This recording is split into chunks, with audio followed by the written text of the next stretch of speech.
Sahana Bhavatu, Sahano Bhunaktu, Sahaviryan Karavavahai, Tejasvinavadhitamastu ma vidvishavahai. Om Shanti Shanti Shanti. Chaitanyam Sarvagam Sarvam Sarvabhutaguhashayam Yat Sarva Vishayatitam Tasmai Sarvavide Namaha. Om. Good. Welcome to all you. Welcome also to the many students attending these classes online. We didn't meet last week because of snow. If you didn't see anything uploaded, we didn't have a class. So we can pick up the thread where we left off on the prior week. Let me get this going here. Yeah.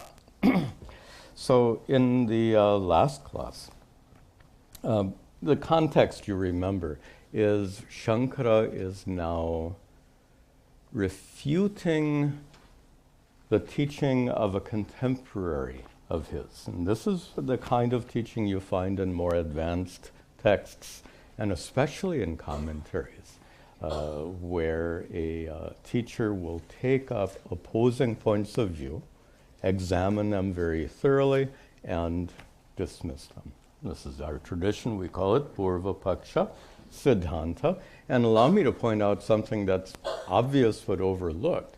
How wonderful it is to have a tradition that encourages asking questions. That's not always the case, right? This tradition has it, in fact, if Vedanta is understood as being a process of Shravana, Manana, and Nididhyasana, Manana is all about asking questions. You're supposed to ask questions. And if you're not asking questions, there's something wrong. And I'm quite serious, because sometimes people just believe what is taught. And this is not about belief, as you know very well. This is something to be understood. So, that just to introduce our context, and in the particular opposing point of view was called Prasankhyanavada, which is a view that says you have to go on repeating Aham Brahmasmi, Aham Brahmasmi, Aham Brahmasmi, and it's through that repetition. Prasankhyana means repetition. It's through that repetition that you become enlightened. Without that repetition, you don't become enlightened. And Shankara is refuting this for a number of reasons. We've seen some of those reasons, and he is now we saw this verse 21 in our prior class, where Shankara says the one primary reason repeating Aham Brahmasmi won't work is because you're trying to accomplish something. You are engaged in a spiritual practice trying to accomplish something. And here, I can ask you a rhetorical question. What do you need to do for your true nature to be divine? To use a common language, or let me rephrase it. What do you need to do in order to have sat-chit-ananda Atma as your true nature? What spiritual practice should you perform to cause sat-chit-ananda Atma to be your essential nature? And you all know the answer to that question. It's an already existent fact, truth of who you are. It's your essential nature, always has been, always been. The problem is if you don't get it, if you haven't recognized that true nature. So, therefore, there's nothing to accomplish. This is such a fundamental and important principle of Advaita Vedanta. there's nothing to accomplish. If you're suffering, there's a problem, we can solve that problem. How? By removing ignorance. If you want to call removal of ignorance something to be accomplished, that's okay. But it's a different kind of accomplishment. In fact, as Shankara says, it is neti. It is a process of removal. You already are, my Guru's words are ring in my mind, you already are that which you want to become. So there's nothing to accomplish in that sense, but if you have not recognized that truth of who you are, that essential nature, then we have to remove the so-called veil of ignorance, and that's what neti is all about. Okay, so with that introduction, we can continue.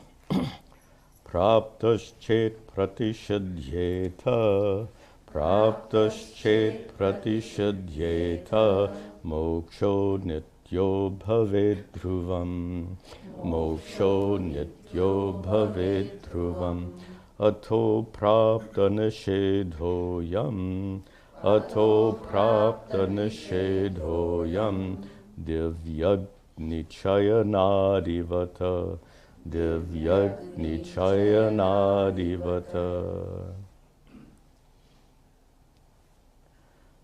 Suppose, this is Shankara here is in this verse, he's introducing the opposing point of view again. Praptaha chet.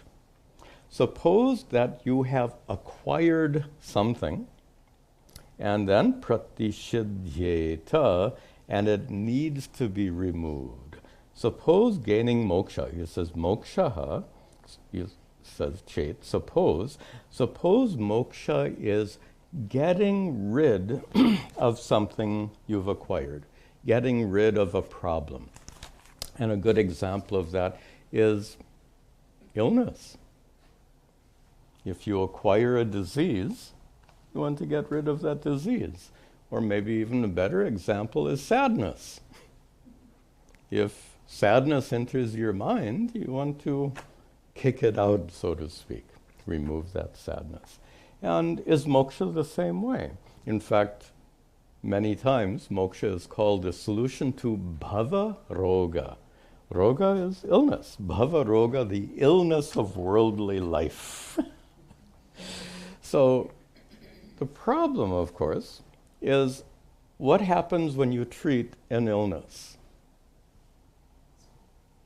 Another illness comes.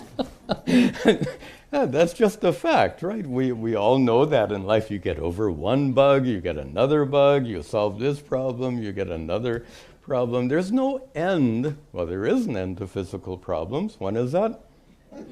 Okay. As long as you're alive, we are going to suffer from one physical problem after another. Just to have fun with this, that means having physical problems is good. It means you're still alive. Sorry, that's some fairly strange reasoning, strange logic, but you get it. And mental ailments are no different, right? You get rid of sadness and something else, anxiety, get rid of that, something else, something else, something else. So moksha is somehow quite different than treating illnesses of the body and problems of the mind. And he observes here that anything praptaha chet, if you get some problem, nishadyeta, and it gets removed, then what? Mokshaha, if moksha is like that, if you acquired this bhavaroga, this illness of worldly life, and then you get rid of it through these teachings of Advaita, then Shankara says very clearly, such a moksha anityaha bhavet. Dhruvam, it is certainly anitya, temporary. If moksha is the removal of a problem, then it is temporary. And a good example of a so-called temporary moksha is, if your mind is full of all kinds of nonsense and anger, frustration, whatever, if you manage to meditate and you calm your mind down, how wonderful that is, right? Until your meditation is over. And all of that nonsense comes back. And it does. You know that. So if there is a problem in your mind and you meditate it away, that's a temporary solution. Do we want a temporary solution to the problem of suffering or a permanent solution? Obviously a permanent. So Shankara then concludes, Ataha, therefore, ayam, at the end of that line, ayam, this moksha, it's a pronoun, refers to moksha, this moksha is, what a wonderful term, aprapta pratishedaha. It's the removal of something you don't have. That's a remarkable expression. Notice he said, if moksha is removing a problem, then it comes back. But here he says, moksha is, let me paraphrase, moksha is removing a problem you don't have. Huh? That's literally, I won't say literally, I'm paraphrasing. That's what it says. Moksha is removing a problem you don't have, or how about a problem you think you have? Removing an imaginary problem. Removing a problem you have, I can't say you have created, removing a problem that is a fiction, a creation of your mind. After all, identification with the body and mind is real or not real? If you get it, but this, of course, is an advanced topic, so presuming that you get it, that your true nature is really pure consciousness, utterly independent of the body and mind, and utterly unaffected by the body and mind. If you get it, then you have to conclude that this identification with the body and mind is an error in thinking created by your mind. And that's what he says. It is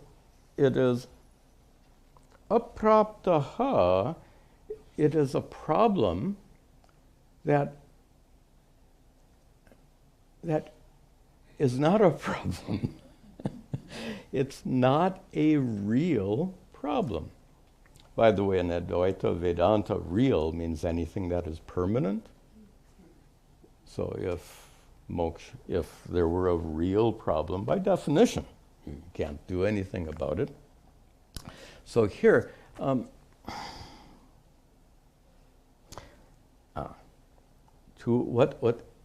this sounds a little bit abstract. Removing a problem that's not really there. So give a simple, concrete example that you've heard so many times. When you see that snake in a dark alleyway, it causes suffering. When you get rid of the snake, you don't suffer. But the snake didn't exist in the first place. That is the perfect example here. The snake doesn't exist, but it's real enough to make you suffer. It's an illusion. It's really a wrong conclusion on your part. You wrongly conclude that the rope is a snake and you suffer. You wrongly conclude that your body and mind are you, or you wrongly conclude that the problems of your body and mind truly affect you. These wrong conclusions make you suffer. And these wrong conclusions are just like concluding that there's a snake. Conclusions that cause suffering. Conclusions based on ignorance. Knowledge of the rope removes the wrong conclusion of the snake. Knowledge of sat-chit-ananda, atma, your true nature, removes conclusions that whatever happens to your body and mind truly affects you. This is the solution. The solution is the removal of the particular ignorance, the so-called veil of ignorance covering your true nature. By removing that ignorance, you no longer make these wrong conclusions. It's the wrong conclusions that make you suffer. Now, then we come back to the opponent's point of view, and then if you go on reciting aham brahmasmi, aham brahmasmi, aham brahmasmi, that's now Shankara, to explain this last line, which is ridiculous actually, it takes a little, you have to understand Shankara's frame of mind. He considers that a vidhi, a command. You should do this. It's an injunction. You have to go on chanting aham brahmasmi and aham brahmasmi. Conversely, you could say what you shouldn't do is repeat the opposite. You know, I'm an idiot, I'm an idiot, I'm something like that. By the way, we're going to talk about positive thinking in our next verse. So Shankara says that for the removal of ignorance, you don't need to recite, you don't need this vidhi, you don't need a command, you have to do this spiritual practice. Or you don't need the opposite, a command not to do that, don't ever do this. So we call this injunction and prohibition. Very common in religious texts. And Shankara is looking at the opponent's command, you have to do aham brahmasmi, aham brahmasmi. And in Shankara's view, he calls that a vidhi, a religious mandate. And Shankara now concludes that religious mandates are silly. Because religious mandates, when you already are that which you want to be, when there is nothing to accomplish, what is the purpose of a religious mandate saying that you should do this religious practice or you should avoid doing something else? And he gives a ridiculous example. Actually, it has some basis in the Vedas. The example he gives is, breaking apart the words, divi, in the sky, atma-vichara. Like there is a prohibition against atma-vichara, building a fire. Remember in ancient times, they would always create a sacrificial fire for the sake of performing these rituals. And there is apparently a prohibition against building a sacrificial fire, divi, in the sky. And is a funny expression. Shankara says, what is the point of having a scriptural injunction against building a fire in the sky? What is the point? What are you accomplishing by that? And that's how he compares aham brahmasmi, aham brahma. What's the point? What are you going to accomplish by that? He's actually poking fun at the opponent's point of view. I guess ridiculing your opponent is a time-tested strategy. Think about politics today. I think it's the go-to strategy, is to ridicule your opponent. So anyway, here Shankara is kind of making fun of his opponent's point of view, that this repetition of aham brahmasmi is pointless. Then ahankartratmani nyastam, ahankartratmani nyastam, chaitanye kartratariyata, chaitanye kartratariyata, neti neti titat sarvam, neti neti titat sarvam, sahankartra nishadyate, sahankartra nishadyate.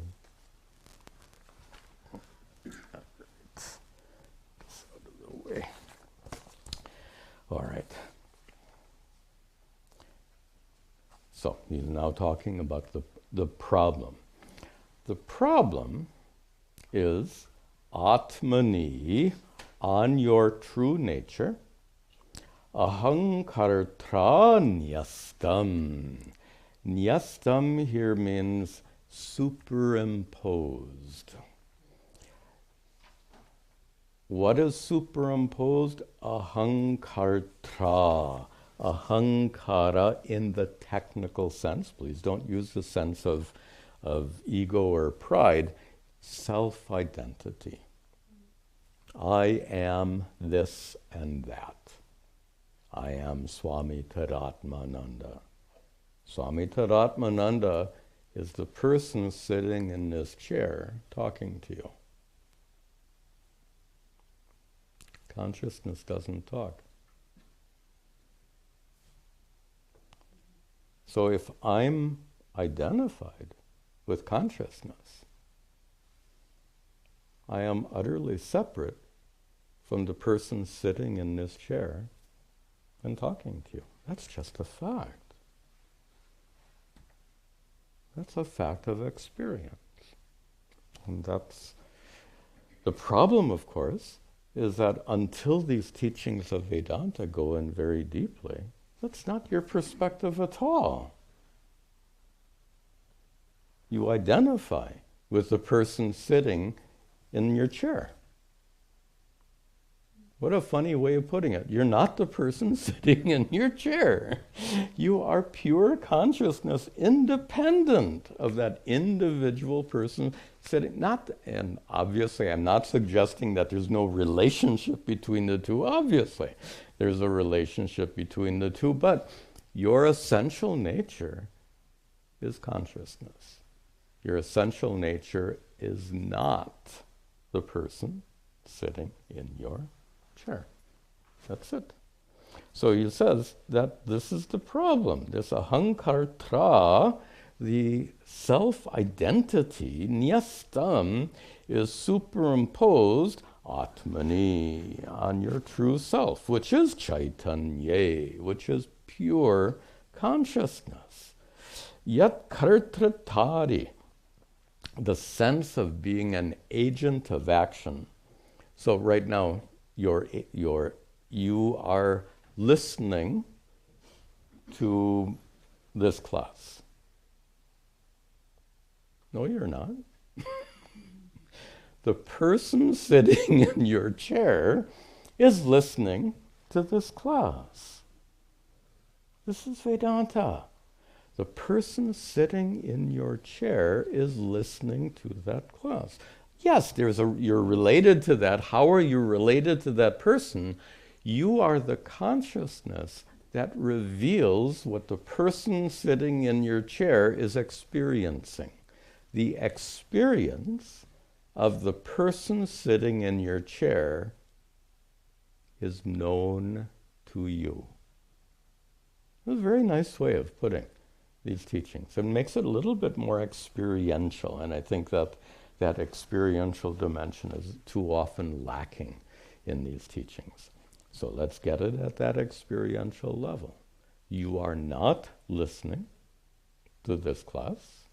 The person sitting in your chair is having the experience of listening to this class. Who are you with reference to the person sitting in your chair? You are the one who reveals or knows the experience that's taking place right now. You are the sakshi, the awareful witness of the experience taking place in the mind of the person sitting in your chair. This is I like this mode of explanation because it's less theoretical and more experiential. And that's very important. So Shankara explains this, and let's see, where am I? Here.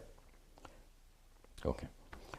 And then, if the problem is identifying with the person sitting in your chair, what's the solution? Obviously, neti, iti, to negate that wrong conclusion. In this way, tat sarvam, all of this nonsense, sahankartra, along with the identification, nishadyate, is removed.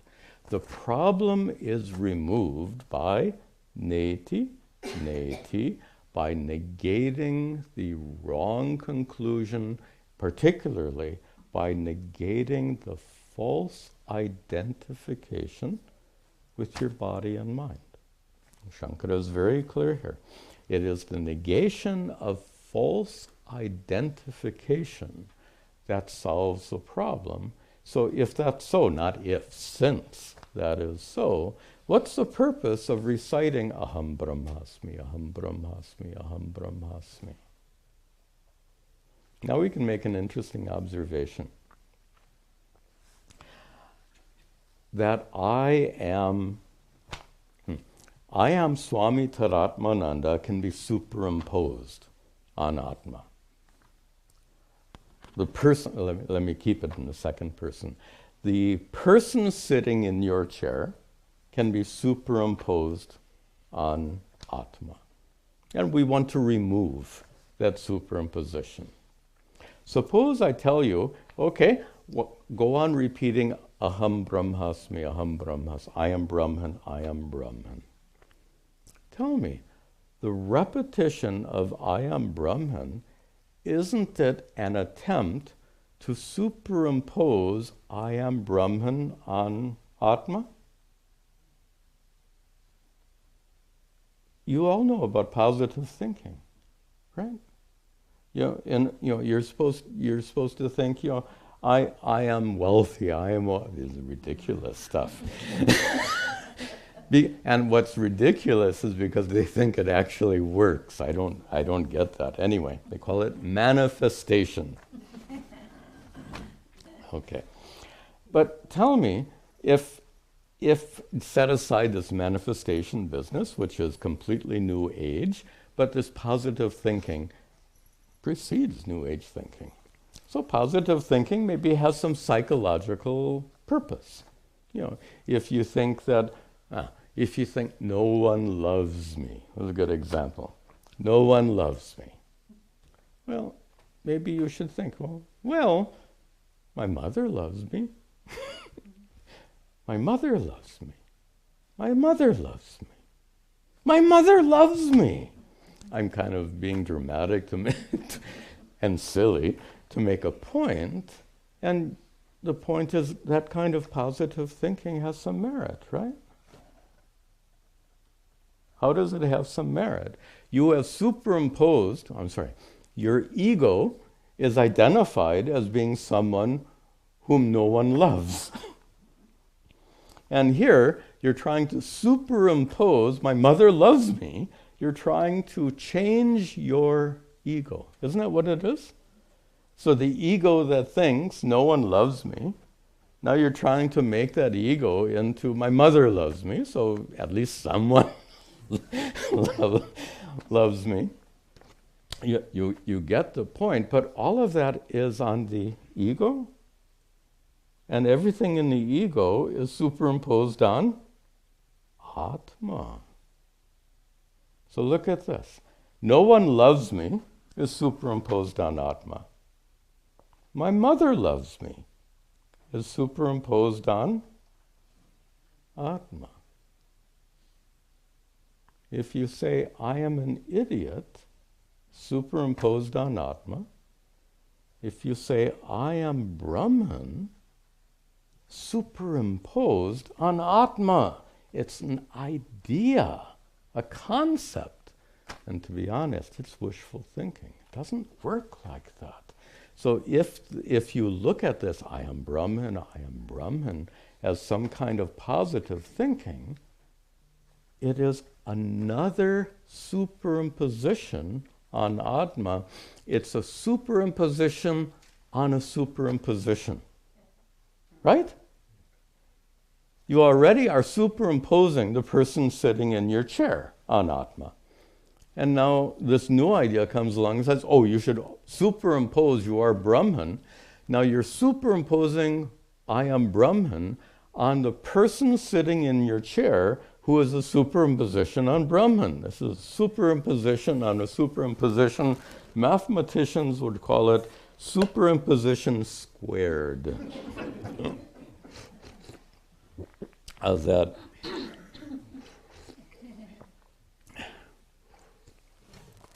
Okay, you get it? So this aham brahmasmi, this repetition is just silly, along with any other kind of positive thinking. Positive thinking works to a point, right? So, my mother loves me, my mother loves me, my mother loves me. Works until you get to work and your boss is on top of you. Then, go on.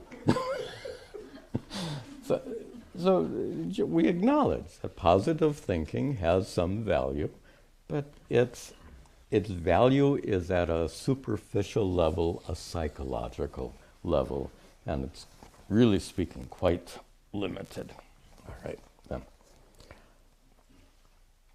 Sannidhau sarvada tasya, sannidhau sarvada tasya, syathadabho nimanakrita, syathadabho nimanakrita, atmatmiyam dvayam chataha, atmatmiyam dvayam chataha, syaraham mama gocharaha, syaraham mama gocharaha.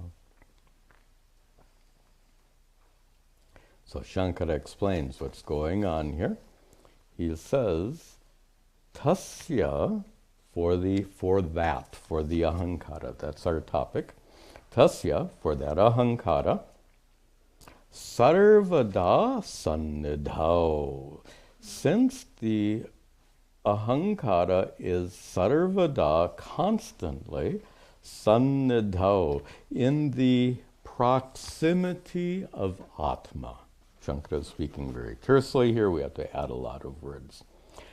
Because the ahankara is always in the proximity of Atma, and that's what it says, but it's less complicated than it sounds. What is the distance between consciousness and thoughts? Consciousness are in thoughts. There's no distance. I'm sorry, other way around. Thoughts. That's right, that didn't sound right. Conscious thoughts are in consciousness. There's no distance.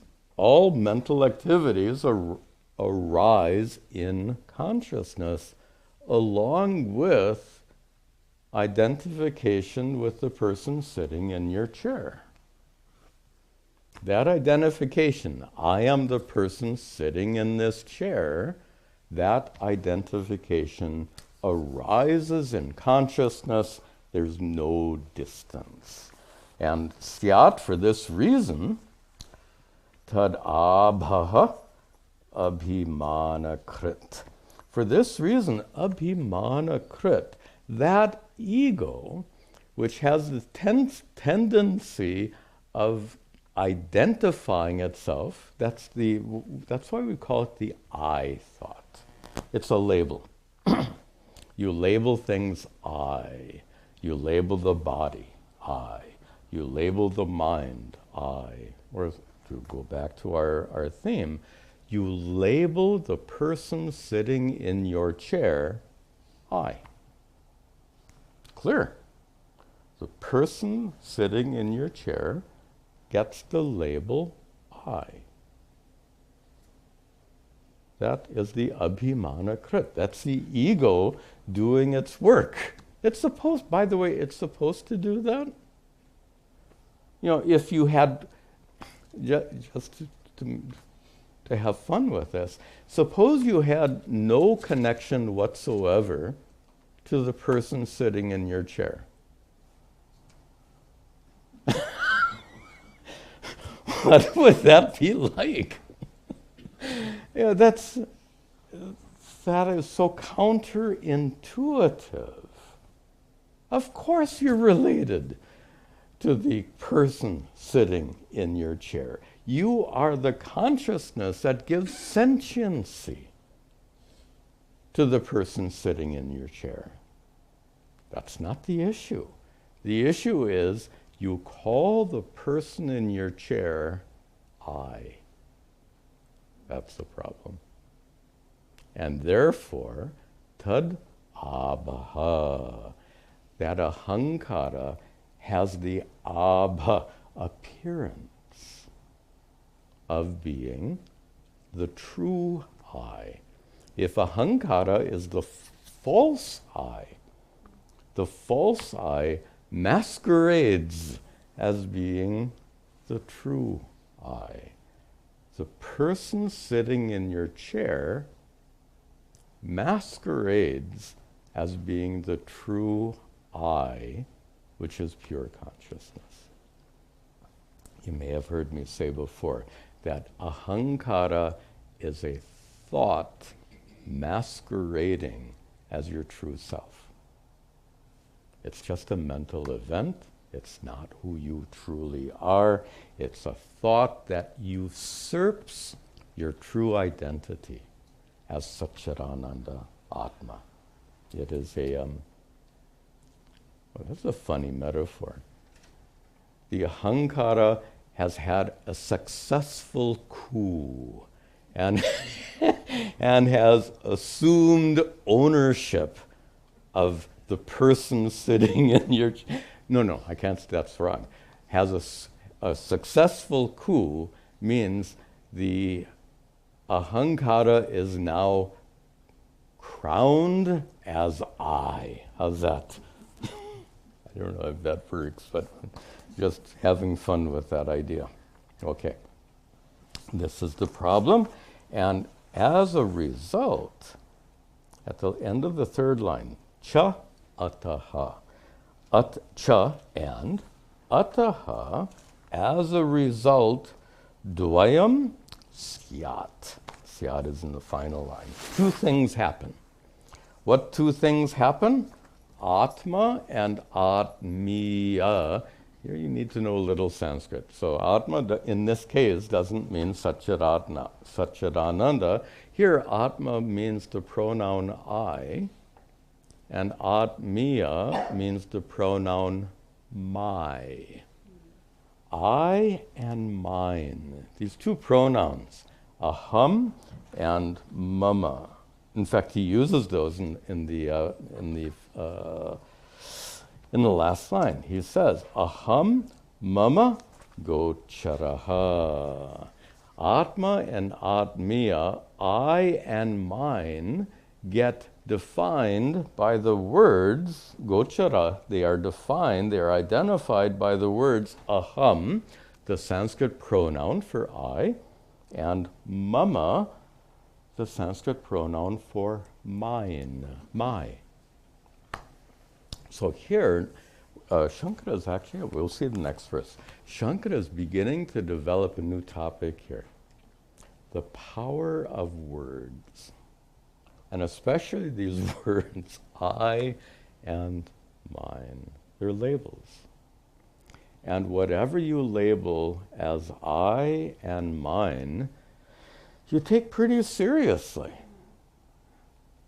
And the problem is, what you label as I and mine are not truly I or mine. The person sitting in your chair is not truly I, and most of you are parents. The person you label as my son or my daughter is not truly... Do you have a certificate of ownership? I'd like to know. That's another issue entirely, so we won't go there. But anyway, this is mine. This is identification. So you're identified with the person sitting in your chair. You're identified with your possessions. If you don't have a child, you're identified with something else. You're identified with your parents, my parents, or if you have a car, my car. If you have a degree, my degree, whatever it is. So this identification. And here, Shankara is beginning to identify that these words, I and mine, are highly problematic. Excuse me.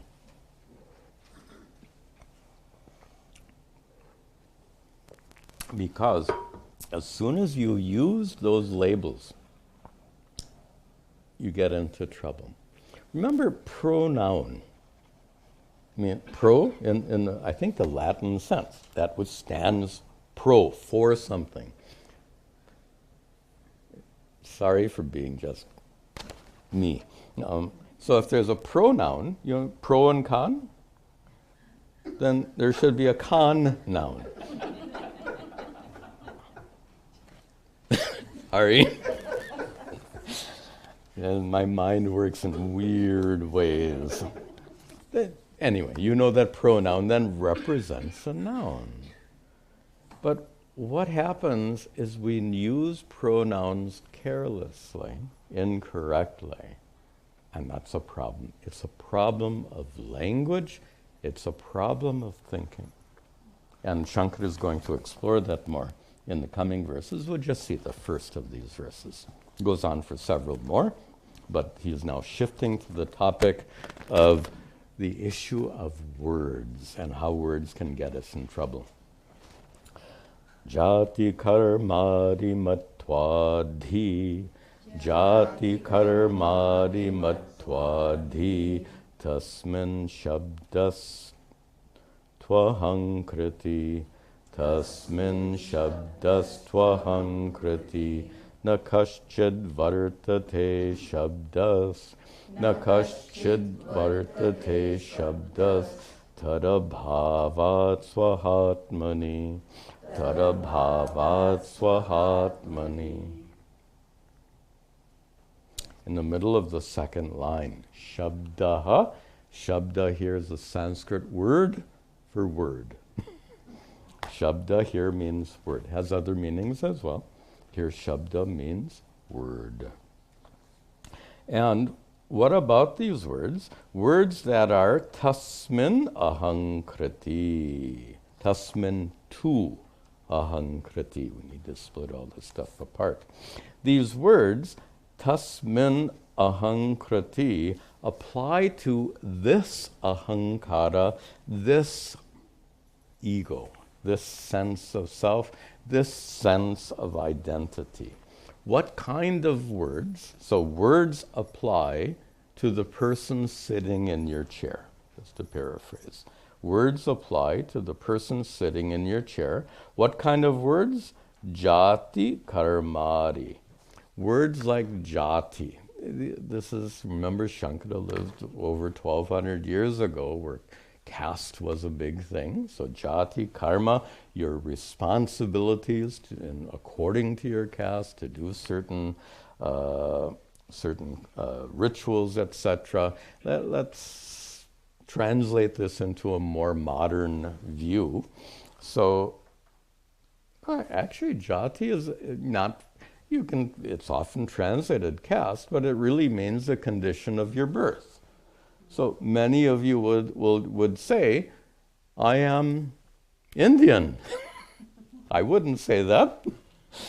Many of you were born in India. Not all of us were born in India. So somebody might say, no, I'm American.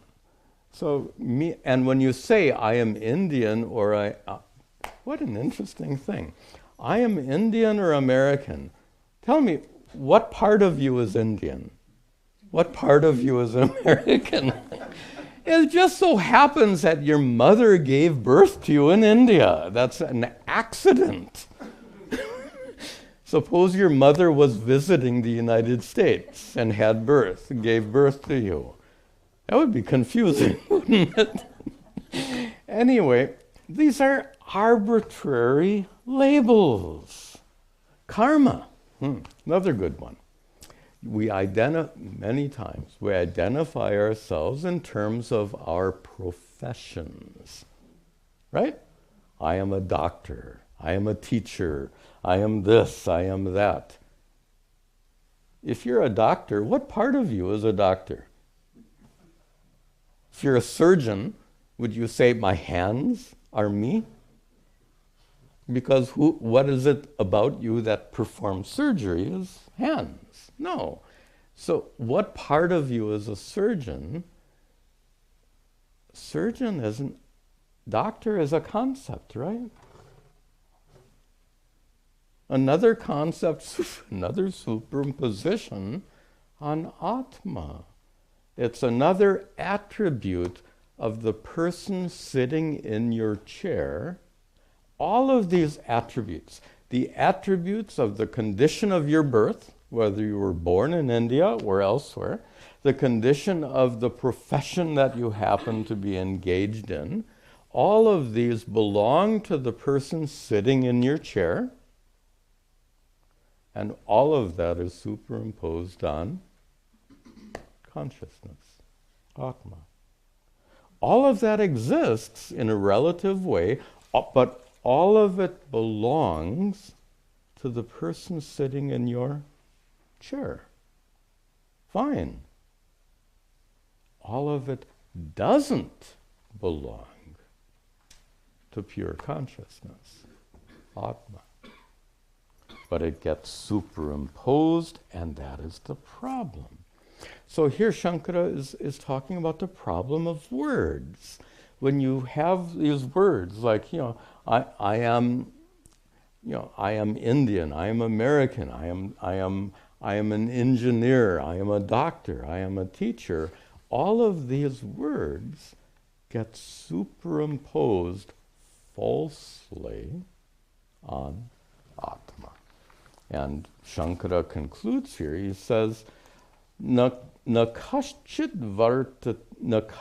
shabdaha vartate, there is no possible word that you can use, last line end, sway atmani, to describe your true self. Swa is sway, the A drops, one's own self. There are no such words that can be used with regard to your true self. Why? Tat abhavat. Because those attributes are not present in Atma. Those attributes do not belong to Atma. Again, all of those attributes belong to the person sitting in your chair. Fine.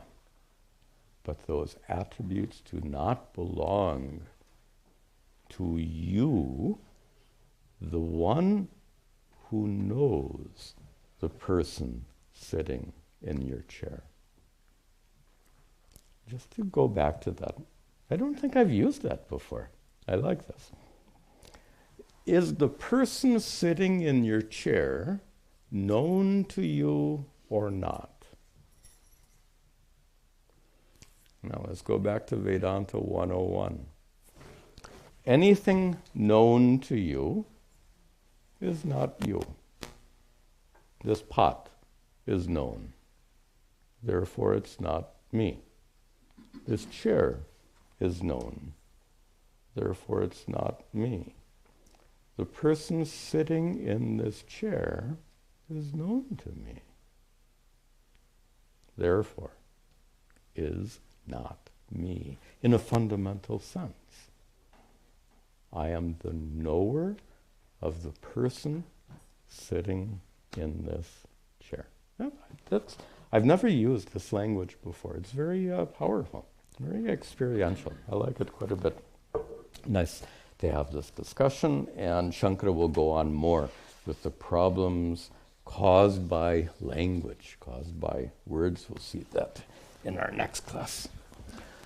Om Sarve Bhavantu Sukhinaha Sarve Santu Niramayaha Sarve Bhadrani Pashyantu Ma Kaschid Dukkha Bhag Bhavet Asato Ma Satgamaya Tamaso Ma Jyotirgamaya Mrityorma Amritangamaya. Om Shanti Shanti Shanti Om Tat Sat.